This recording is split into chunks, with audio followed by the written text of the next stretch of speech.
Quality. The top issues of the week. Istoryahan sa sunod sa isa ka oras. Kabihan sa Aksyong Radio Bacolod. The most talked about issues. The hottest personalities in one setting. Kabihan sa Aksyong Radio Bacolod. Kabihan sa Aksyong Radio Bacolod. Mabatian kada Domingo. Las 9 sang aga. Kagkaroon, yari ang inyo alagad. Aksyong Boy Duran. Maayong aga Bacolod, mga aga balugabahin sang Western Visayas. Domingo kita nga adlaw, ikaduha nga Domingo sang bulan sang Agosto, bulan sang tigkiriwi siling nila kuno, no, especially diri sa probinsya sang Negros Occidental. Of course, magapangalagad kita liwat sa inyo diri sa Kapihan sa Aksyon. Las 10 kita karon nga aga. Kag ang aton sining pagpangalagad ginadulong gyapon sa inyo sang Dr.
So karon nga aga mga kaaksyon, actually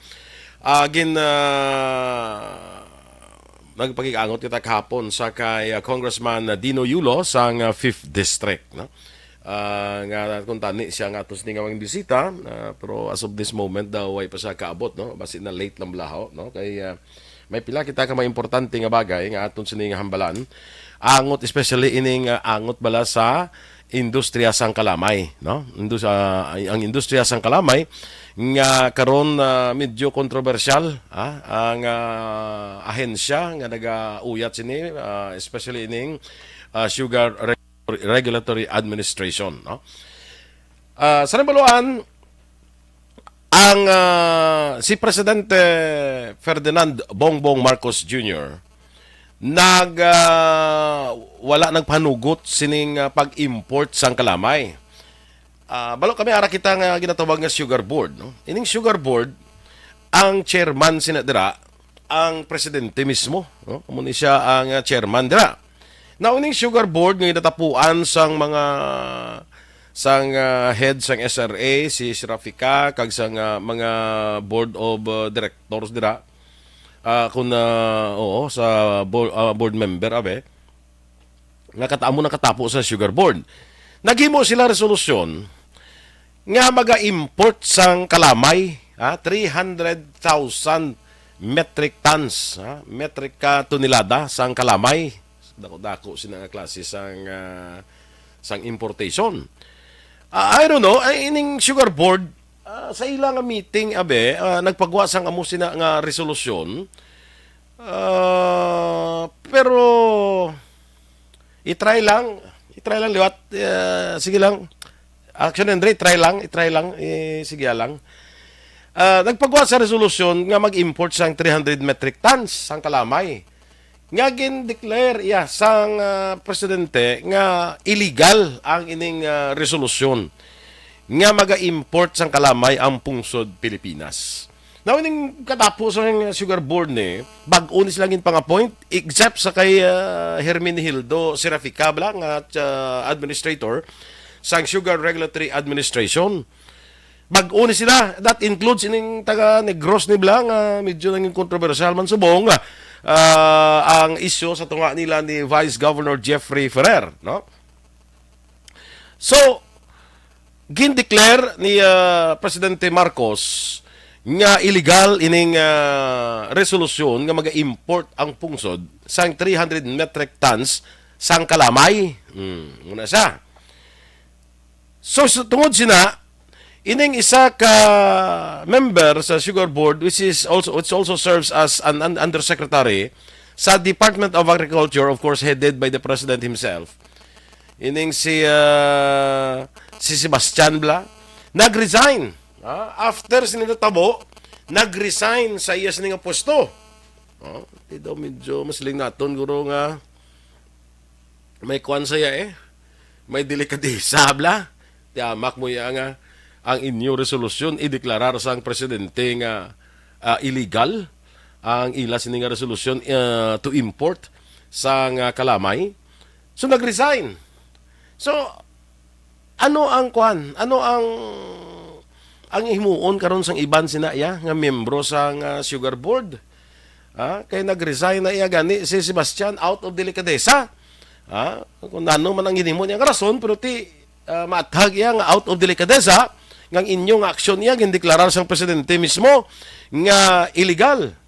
Kag mind you mga ka-aksyon, during sa sinang paghimo sa resolusyon which ginhimo sa Sugar Board nga ang chairman sinada ang presidente, wala iya si Presidente Marcos during sang paghimo sina sa resolusyon, wala saya. Matag na nga wala siya because kung ara siya sa during the meeting, I don't know kung away siya being the chairman sa Sugar Board, nga way takabalo kung nga away siya, pero ti matag nga wala siya, kay siya mismo nagdeklarar nga illegal mo ang ining resolusyon to import sang kalamay. Now, ano ang epekto sa nakron? Of course, sa mga sugar planters, kalipay sa sining pagbasura sang presidente sang sining importasyon sang kalamay, di pa mga sugar planters Kaya ti mag-import ka, kundi mapektuhan niya ang industriya sang kalamay diri sa pungsod. Mas barato ya kung mag-import ka mo, mas barato to yung kalamay, which would affect sang aton sining industriya sang kalamay. Kag which would affect Negros in general, in particular, tungod nga tikita ang aton nga main nga kwan nga ang main naton nga industriya kalamay mo, bakit talaga sali sa Negros mo, kalamay nga nasaligan naton. Okay. So wala ba dayon ang importation? Now, nanugid bala matutuon nga sitwasyon sang supply sang kalamay diri sa aton sa Pilipinas. Subong ho, ang kalamay, ang refined sugar sa pag-insindi ko do sobra na sin ang kilo. Sobra na isa kagatos ka pesos ang kada kilo sang kalamay. Ang refined sugar, sobra na 100 pesos. Sa una, dumduman ko, ginasugo ko ni sa una. Ang kwan siguro, ang ining raw sugar ni, ara man daga, luhamboy man sa muna nga presyo. Hindi man base magnubo ni sa sin, no? Hindi gid ko para kwan gid. Kay wala, nako, abi, nakabakalas ng kalamay mo kasi una, ginasugo ko na permi. Dumduman ko, sang ginasugo ko na sa una, magbakalas ng kalamay. Ini lang. Several months ago, gada dagan na tag 38, 37 ang raw sugar. Ti subong ho, perti na kamahal. Okay. So that means to say, kay balo ka gasunod kita sa ginatawag naton nga supply and demand mo. Kung damo ang supply, kag jutay ang demand, siyempre ang produkto mabarato na siya. Kung damo ang demand, jutay ang supply, mamahal na sa produkto. Tiyan mo na katapos sa kalamay. So, but silingon nga kung magmahal ang kalamay, kung mahal mga kaksyon ng kalamay, but silingon, jutay ang supply, damo ang demand, jutay ang supply. Amo naguro ang rason nga naghimo sang importation mo, sang resolution to import, ining aton nga mga miyembro sa Sugar Board. Ang pamangkot karon na mo ni, tuod gina bala, nga may shortage o kung kulang ang supply sang kalamay diri sa aton sa Pilipinas. Base bala kung Ti ang SRA amo ni siya nagakuan mo. Amo ni siya ang oversee sang sining industriya sang kalamay, no? Ti Sugar Regulatory Administration amo ning ga-regulate sang atong sining nga industriya. Ang pamangkot is tuod gid bala nga mayara sang shortage sang kalamay, kakulang sang supply sang kalamay diri sa pungsod, nga nangin rason para nga mag-import kita ya sang kalamay sa iban nga pungsod. Kay balo ka ti importation, 300,000 metric tons. Ano nga kwarta ina man, no? Pero tinga kwarta ina involved dira, no? Ti pagpungko ya sang bag-o nga membro sa sugar. Balo ka ning sugar ining bag-o nga membro sang kuan sa sugar board. Again, ang ining resolusyon ni under sa sugar order number 4. No, number 4 na. Kay sang number 3 to amo man na may sugar order number 3 which why nagindayon ya during sang time time pa ni Presidente Rodrigo Duterte why to gindayon ang sugar order number 3 which also seeks to import sang kalamay. So pagpungko sang bag-o nga nagpulungko, bo kadasig sila. Kadasig sila. Naghimo dan sila resolusyon niya. Nga resolution sa nga ning sugar order number 4 nga mag-import sang 300 metric tons sang kalamay. Perti bago isipa bala ang presidente. Ang mga opisyal subong nagsugod lang pungko Agosto 30 lang ang presidente. Pagka Agosto sang Hunyo 30 lang. Pagka Agosto may sugar order number 4 na. Perti kadasig sila, no? Perti kadasig. Ara tayo ng ilang sugar order number 4 nga maga-import sang kalamay. So amo na siya. Gindeklarar ni Marcos nga illegal ti kung ikaw may delikadesa ka, bag-o ka lang dahil mo magpungko yang una nyo dahil iyang tikang ang una nyo nga measure i-deklarar dayon nga illegal. Tibot silingon why kay iya sang anong tawag sini do gindali-dali nyo lang ini why ka mo anay ng usisa kung bala ang inyo sining tikang nasandig sa layi, nasandig sa husto nga proseso, ang apektado sina dire ang aton nga mga pumuluyo. Hindi ni sa mga lahog-lahog mga ka-action mo, no? Ari okay kung magdayon ang importation, sigurado gid maapektuhan ang aton sini nga industriya sang kalamay. Kung maapektuhan ang industriya sang kalamay, sino ang igo dayon? Kita nga taga Negros. Kita nga taga Negros nga nagasalig lang iya sa industriya sang kalamay for so long a time, no? Nga kalamay lang nga industriya ang aton ginasaligan. Kita mo ining natawag nila nga tiempo muerto, dead season bala nga natawag nila tiempo muerto. Diri lang na iya sa Negros. Kay man amon ang tiempo ining bulan sa Agosto nga ginatawag nila tiempo muerto. Amon ni sa nga bulan nga wala sang obras kampo, way tapas, way galing, way man way ubra, no? So damo sang way income. So muna nga tiempo muerto, ang ginatawag nato na dead season para sa industriya sang kalamay. So apektado kita sa dadayon niya. So kung mag-importation pa kita, ti ano na lang ni ang aton industriya sang kalamay. Pero ti duha ka bagay na tanaw naton mo. Kung hindi madayon ang importation, apektado ang aton sining industriya sang kalamay. Now, kung hindi naman kung wala sang importation, kag ari ang ginatawag naton nga shortage sa aton sining supply sang kalamay diri sa probinsya sa pungsod Pilipinas, kung may ara kita ginatawag nga shortage, ang apektado man ang ordinaryo nga mga konsumidore sang kalamay, apektado man kay mahal ang presyo sang kalamay kay ang hindi naton masabalaan dire kun bala real gid bala matuod gid nga may shortage sang kalamay o kun kualang ini ginahungod gid kay para nga maka-import sila. Muna pamangkot naton dati base ginahungod bala nga ipakita nga dakulang gid ang kalamay among rason nga ma-import kita sang kalamay. Ang pamangkot diri is Matuod ba lang nga may shortage kita sang kalamay diri sa pungsod Pilipinas nga mga rason nga ma-import kita. Amo nang pagtan-aw sang Sugar Board, sang SRA, amo nang paglantaw nila. Mo nang problema kung kaisa nakaulistorya kita sa pila ka mga ara be na kayang tsindi sang industriya sang kalamay nga dapat ani ining SRA should be headed by somebody nga nakaintindi gid sang industriya no? Kaysa ila paglantaw ining si Hermenegildo Serafica, ya do hindi man na siya kung sa industriya sang kalamay do hindi man na siya do way man na siya kung sa kambaluting hindi man siya eksperto da. He doesn't know the industry. No? Nga iya ginapamunuan ti kun way kay intindi sang industriya, ti paano ka makahimo abis ang husto nga mga pulisa, paano ka makahimo sang husto nga matikang, paano mabuligan ining industriya sang kalamay. Kating SRA is there para magbulig mo sa industriya sang kalamay. Di ba la? Ti kung way kensindi nga pamuno dira mismo, ti mo nang problema. Hindi ang mga policies, ang mga tikang dira ginahimo.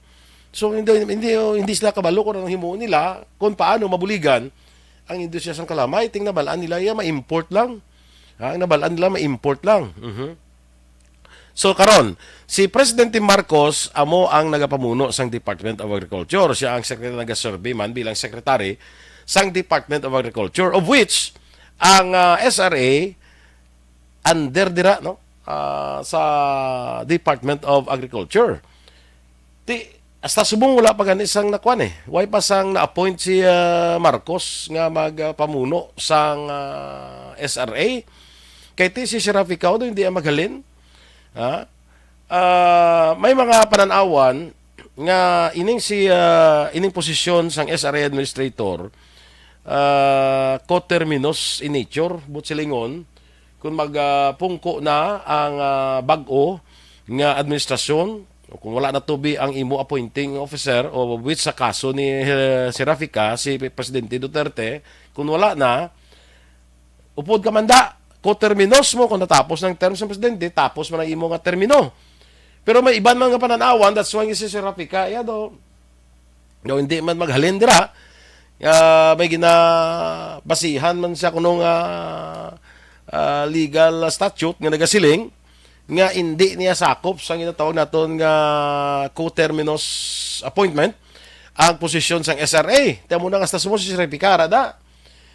Bisan hindi tani co-terminus, bisan butan tabi si Serafica is right.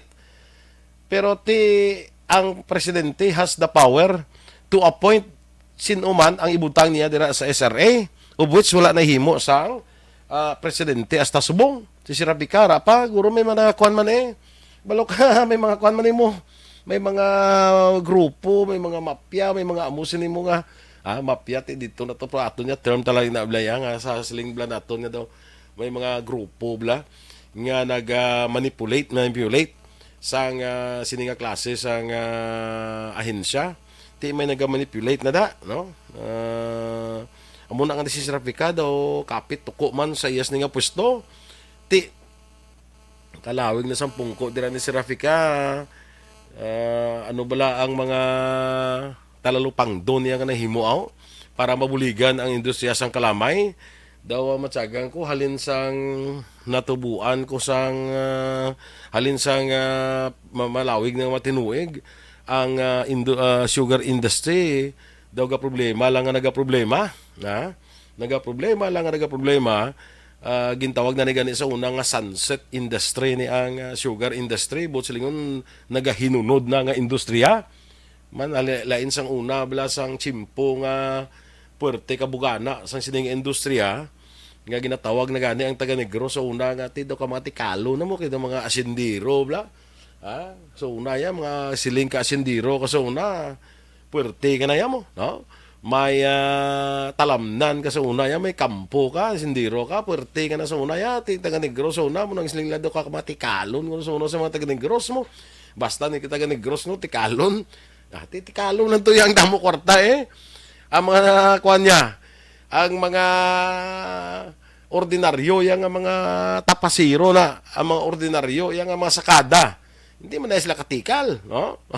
Di gina daw guro ang ining industriya ni amo ni ang nasiling naton nga sa una when it was on its prime, damo man mo nga mga Negrosanon nga daw pertigid ang tindog sa una, perti ang image na sa una, perti ya ka kuan ba ka elitista, perti ka sosyal, perti ya ka na amo na yung tawag nila sa una ka tikalon ang mga taga Negros.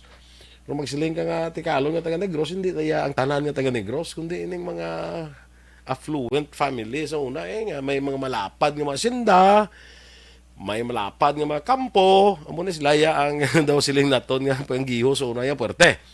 So halin sinati pag sa natubuan ng Kuya Butya daw ang ining industriya daw nagkuan ng blaya daw nagsarurot daw waay na nabuligan sa mga nagapungko dira nga mga matag-as nga opisyal nga amo ang kuntani magabulig nga magsanyog ang ining industriya sang kalamay, no? So naano karon ang matabo, no? Kundi gideklarar na nga ang importation ining resolusyon nga mag-import sang 300 metric tons sang kalamay is illegal. Tingnan matabo subong. Kung hindi may importation, is there really a shortage of supply sang kalamay diri sa pungsod? Kung mayara shortage sang supply, mamahal siya apektado ang ordinaryo nga konsumidor naton.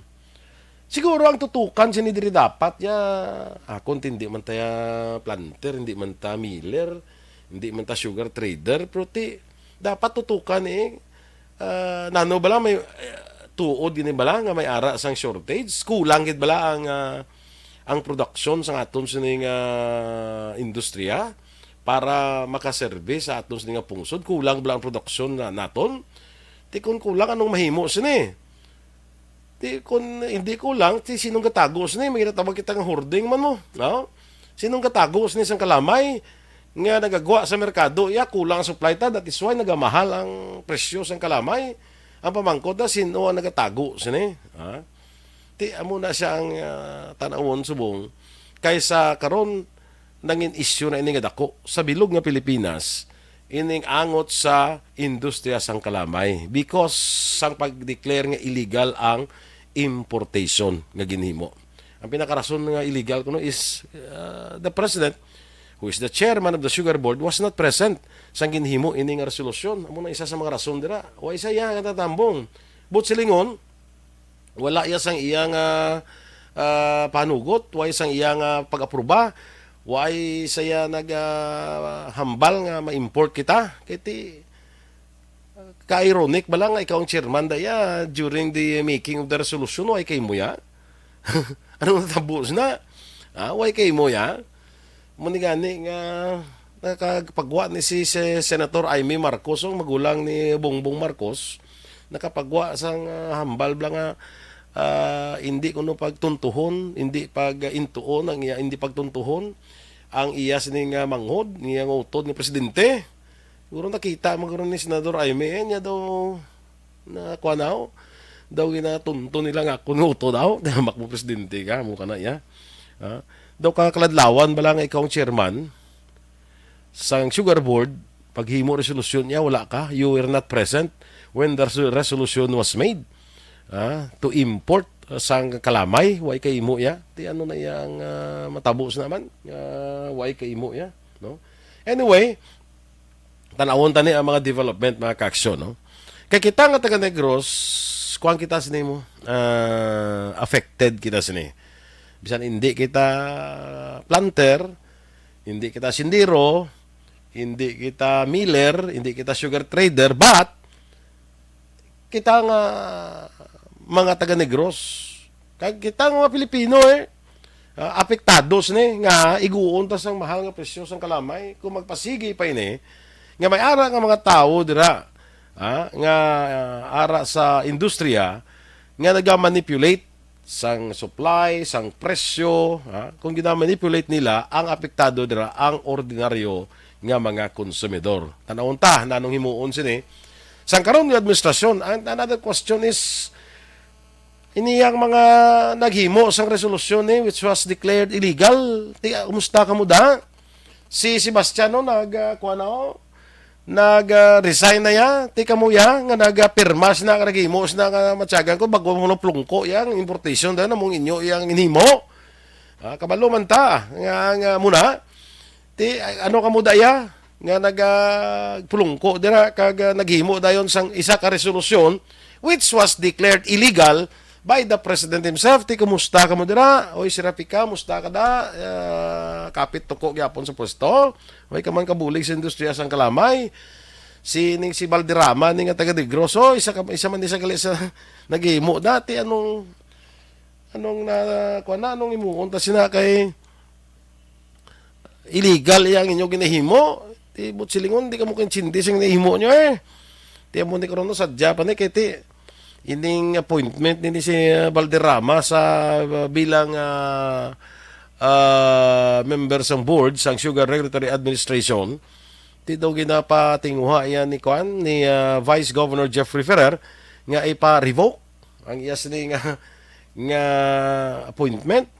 Kaya ti sila ni Vice Gov niya chimpo kampanya dito man sa isa ka kandidato kay Leni Robredo man saya patay-patay kampanya. Ang malain pas na da magluwas nga pa kampanya, patay-patay kampanya kay Leni Robredo. Ining si Valderrama kuno sambal ni Vice Governor Jeffrey Ferrer, lain pa sing napangambal niya kontra kay Bongbong Marcos. Kalain pa sing napangambal niya kuno kontra kay Bongbong Marcos. Ti out of delikadesa, hindi ka nadaya. Gin-appoint ka tuod, ti basi kung may mga nagpatigayon man to bala. Nga siya Bongbong Marcos wala man kabalo guro nga muna di ang sitwasyon sa chimpo sang kampanya base may nag-kuter-kuter man na da ngati siling ni Vice Governor Jeffrey Ferrer ngati out of delicadeza na lang bo na ano nga why kaya kontra mo si Marcos during the campaign di lain yang presidente mo lain ang ginakampanya mo kontra mo pa si Marcos lain panginambal mo kay Bongbong Marcos karon niya point ka batuno naman bo delicadeza na lang na ambal na sa Vice Governor Jeffrey Ferrer. No? Titanawon tani ang resulta because all this mga kaaksyon panilaga naton because tanan ini nga mga nagakatabo subong especially sa industriya sang kalamay directly affected kita nga mga taga Negros. Okay? Amo na taning pila sa matupikong hambalanta with Congressman Dino Yulo kay si Congressman Dino Yulo before sa nagdalagan sa pagka-congressman sa 5th District sa 2022 elections, nangin miyembro man mo sang Sugar Regulatory Administration, board member man siya sang Board of Directors sang Sugar Regulatory Administration na si Congressman Dino Yulo yan naka-insindig no? Galing, unfortunately, I don't know what happened, kahapon sang nag-communicate kami daw okay naman siya. Nga maging bisita naton karon nga aga no pero unfortunately daw ay gid siya kaabot no so huwag man ta na control ti ako yati nagasalig na malang kuya nga okay na kami sa amon nga communication kapon but base kung may mga may mga pressing matters nga nangin rason nga daw ay sa kaabot subong no hindi na sa namon makontak. Pero kahapon daw nag-okay na kami tani, no? Sige lang, amo na taning issue naton nga pila kambalan. Kag pila sambalan naton dira ang sa 5th District ning si Congressman Dino Yulo nagpakalagad man ni bilang board member representing the 5th District, nagpangalagad bilang Vice Governor. Dumdum ka mo to, nangin Vice Governor man ni siya. Kag pila man ka best nga nagtilaw nga magdagan congressman dira nga way man nangin man lag unsang nagliligad pero ining 2022 to the surprise of many nagdaog bilang congressman sang 5th District against sa incumbent congresswoman nga si Marilo Arroyo no so muna mangkot ng tatani no kay sa during the campaign period sang aton sini nga candidates forum ining si Congressman Dino Yulo isa sa mga masami nato nangin bisita naton kagkadamo man siya sa mga plano mo nga plastar para sa 5th distrito no damo sa mga nakita nga mga himuon dira sa Quinto Distrito, and we would like to know, no, kung sa siding pila pa lang kabulan nga pungkol na, more or less mga manong 3 pa lang kabulan. We would like to know kung nablis nila nga let's hit the ground running. Yan na lang para dayon ining mga plano naton ng plastar sa pumuluyo during the campaign. Kung bala may ara na, nasugda na, may mga initial steps na nga ginahimo para nga matuma naton atong mga ginplastar naton sa pumuluyo sang panahon sang kampanya, no? Muna tanin si pila naton diri sa nga hambalan. Kung nakaabot lang kung tani si Congressman Dino Yulo, but unfortunately no, ti makita yaman na karon kung naging text mo ko to sa iya, ti gapon na kuan ako do ka ano na sa akon bra, do ka ano na ko bla daw, comfortable na ko with the fact bala nga tinag-okay na siya nga magkadto diri sa aton programa. Pero way ta kabalo sang rason no, way ta kabalo sang rason nga he didn't make it today sa aton nga pagpangalagad, no. Muna nga sige lang intindihon ta lang ina ining mga tao nga muna ti medyo mga sako bla kag konproti ang akon lang nga once may commitment man ti commitment is commitment mo, no. Pero tigalay nga muna na let's wait kung ano ang rason sang hindi pag-abot ni Congressman Dino Yulo, no. First ko ni tani nga interview sa iya after the election, no? After he won as congressman of the 5th district, no? First nato ni tani guesting sa iya. Kaya akon pa sa pinakatuyo gid sa mga kauturan naton dira sa Quinto Distrito. Isa sa akon gid tani nga iti damo no ta kilala dira mo sa 5th district bala. Iti isang una nangin kaupod ba naton dira si the late Congressman Iggy Arroyo nga daw damo naman tada mga acquaintances bala sa Quinto Distrito, no. So ang aton tani nga plano tuyo gid sa pag-invite sa kay Congressman Dino Yulo is i-check naton atong mga ginplastar niya nga mga programa kag manginatan-aw niya nga mahimo niya para sa Quinto Distrito nga mga nigurong rason nga ginpili siya sa mga tao dira kun bala kumusta na agsugod na may mga ginahimo na nga tikang si Congressman Dino Yulo towards the realization sa mga ginplastar niya nga programa sadtong panahon sang eleksyon. Kay tinagapati kuya mo nga ang aton sini nga mga pumuluyo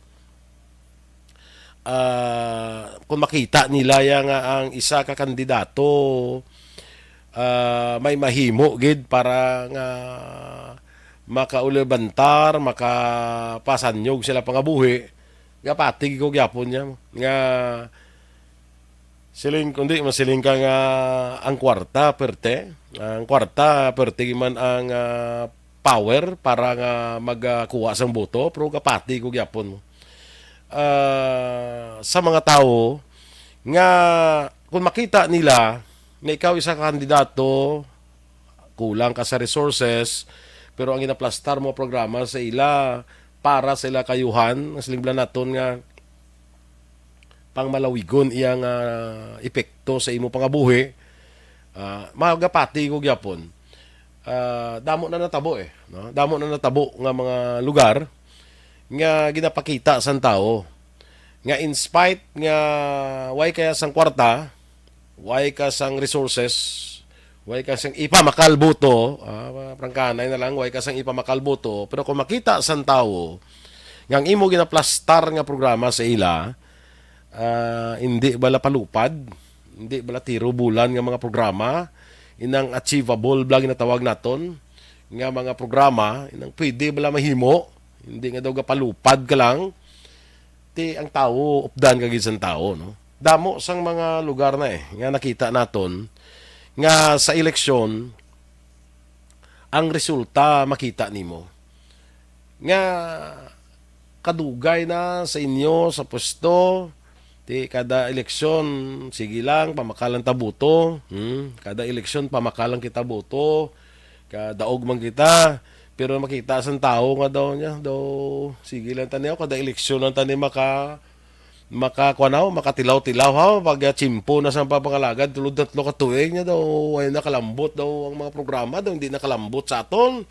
Daw wala na sa programa iya para sa aton. Ti sa ulihi marealisar sa tao nga niya ti na ano ni man daw kada eleksyon ti mabaton ta budget after sina why na hindi mo na makita why man sa programa nga ginahimo ti makita na sa tao kung mag-abot ang isa ka kandidato nga magplastar sila sa programa nya bitilawan tani abiyaw why ni sa isang budget why ni sa isang ipamakkal boto pero tilawan tani kay base pa lang amo ni ang makapatibawa sa aton ka sitwasyon. Tiyan mo nakatabo sa iban. May harap pagin man niya nga mga kuan mo nga mga lugar. Nga duway man sila mahimo kada kuan amo malanas sila gyapon ang nagabinulos-bulos ti ang apektado dira ang pumuluyo, ha?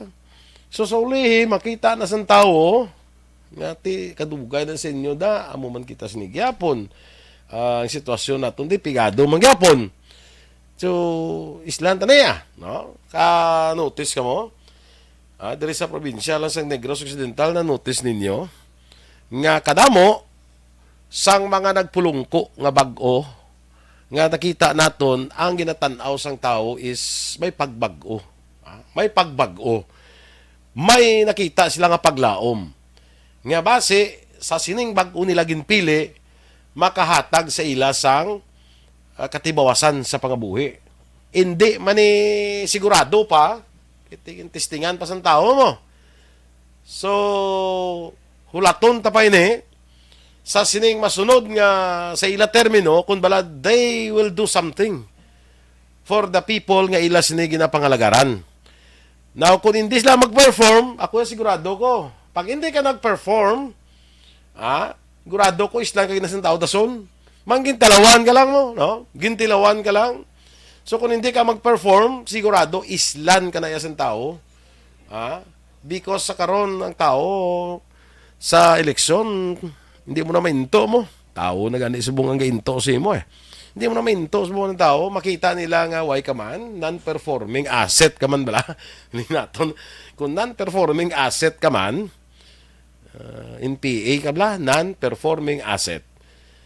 Ti makita na sa tao, madudla na sila dayon sa imo, una ka pa lang, dudla na sila dayon sa imo, so dapat pakitang gilas kay dayon nga sa imo nga pagpungko kung bag-o ka, pakitang gilas kay dayon nga ang imo nga gin plastar nga programa, ara ginagiho mo.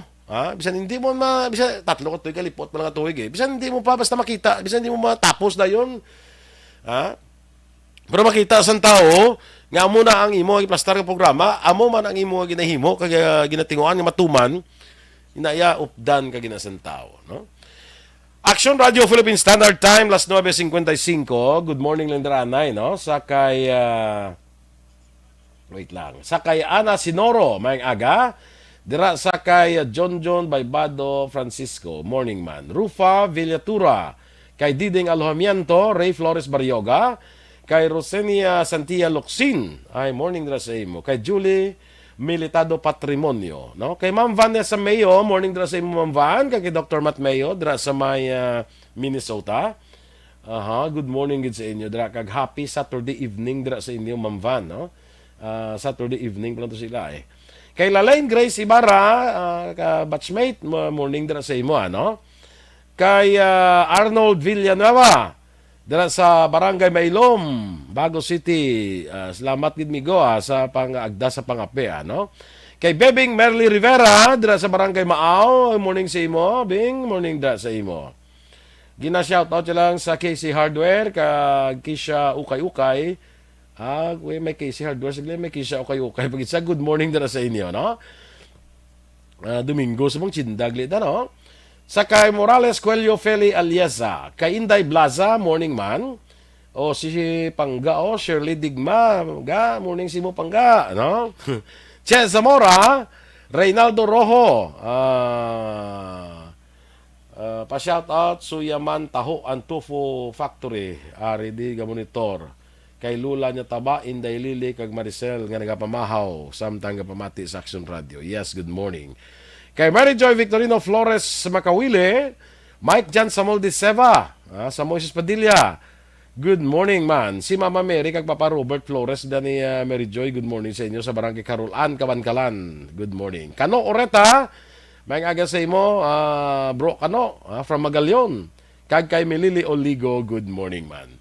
So, muna sa mga action medyo pasensya lang kag si Baluon talang ni nga si Congressman Dino Yulo was not able to make it today. In spite nga tinag okay na kami ta sa amon nga communication kahapon, no. Sige lang, insindihon talang ina. Base may mga pressing matters of which buhlaton ko kung ano ang iyas ning explanation, no, nga ang wala sa makadayon subong baloka last week nagkuha na sa why labot sang kahapon abi na mo na communication last week nagambal na sa nga next week ara ko ano tigaling kay ti way takabalo base kung may mga pressing matters bala sa part ni Congressman Dino Yulo, no. Anyway, ato sa pagpangalagad mga kaaksyon ginadulong sa inyo sang Dr. Alfred's Green Coffee. Ang Dr. Alfred's Green Coffee may double action antioxidant bagod sang green coffee beans kag mangosteen seed. Kag produkto ni siya sa scientific research dito sa Amerika. Coffee reinvented and coffee for your health. Available ini sa tatlo ka variant. Ang light, strong, kag sugar-free. Kag nag-boost sa aton nga memory. Nag-boost di kita dali-dali malipaton bla.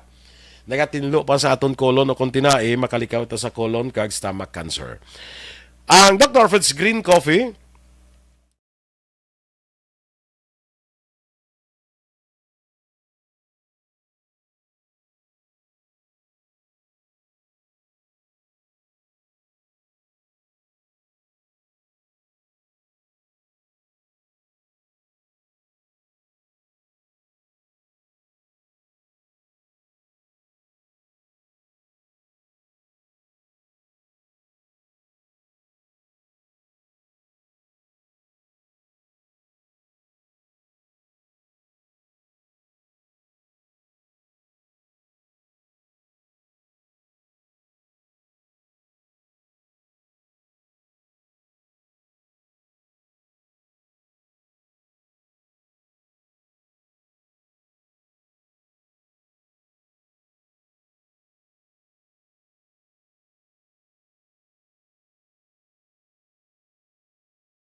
nakaaksyon kita na kita sa masunod nga Domingo no. We will try to make sure nga ang aton mga bisita can make it sa aton sini nga mga pagpangalagad, no. Kag kita na kita sa diligyapon sa kapihan sa aksyon. Pud sa inyo lagad Aksyon Boy Duran, una sa balita, una sa aksyon, sa Bacolod, Aksyon Radio.